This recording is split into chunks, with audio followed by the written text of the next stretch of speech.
Marc Pocan, he is a squad member from Wisconsin, and he was on C-SPAN, and they were talking about general rhetoric coming from, in the context that they were having, both sides of the aisle. Is now a good time to, chill out a little bit with the rhetoric, seeing that someone was just assassinated over politics.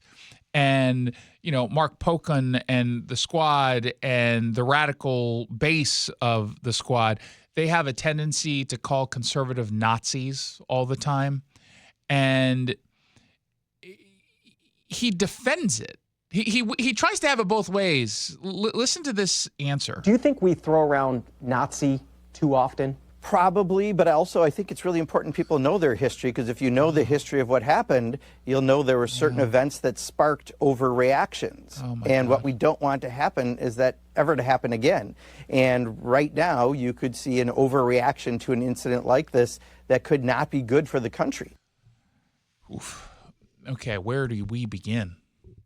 First of all, let's not get lectured about history by someone who has no understanding of it. Number two, he claims the overreaction is criticizing folks who celebrate the murder of a man they just happen to disagree with politically. And when you start by saying, yeah, we probably shouldn't do it, but to then justify you're continuously doing it, you've already lost the argument.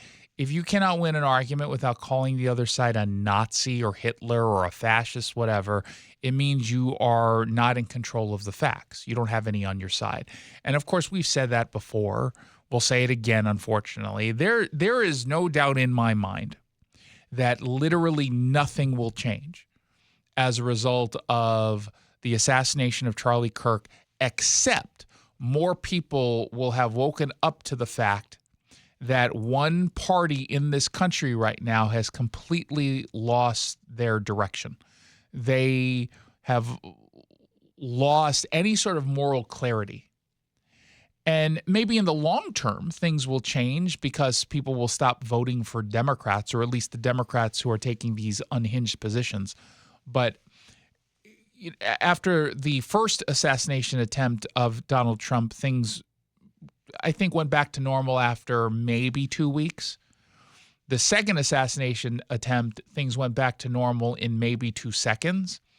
And in a world of social media where some of these monsters can just post whatever it is they want to post under the shield of anonymity, I don't see how we walk this all back. I don't think we change directions at all.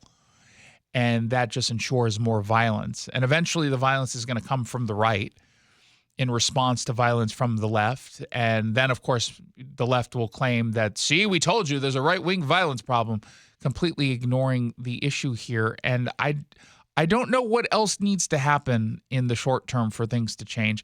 But listening to Marc Pocan, seeing all of the, left-wing celebratory posts on social media, what else needs to happen for them to look in a mirror and realize what they're doing is evil and beyond what should be deemed acceptable by society?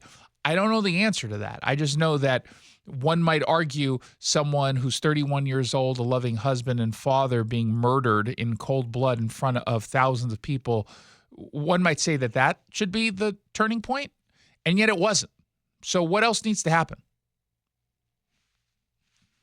Seriously, what else needs to happen? I don't think you can fix this in the short term. The only thing that maybe changes the direction of people like Marc Pocan and all the others is that they lose political power.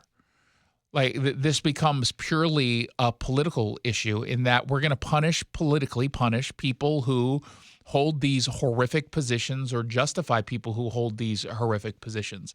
And that's the only way you're going to be able to stop things.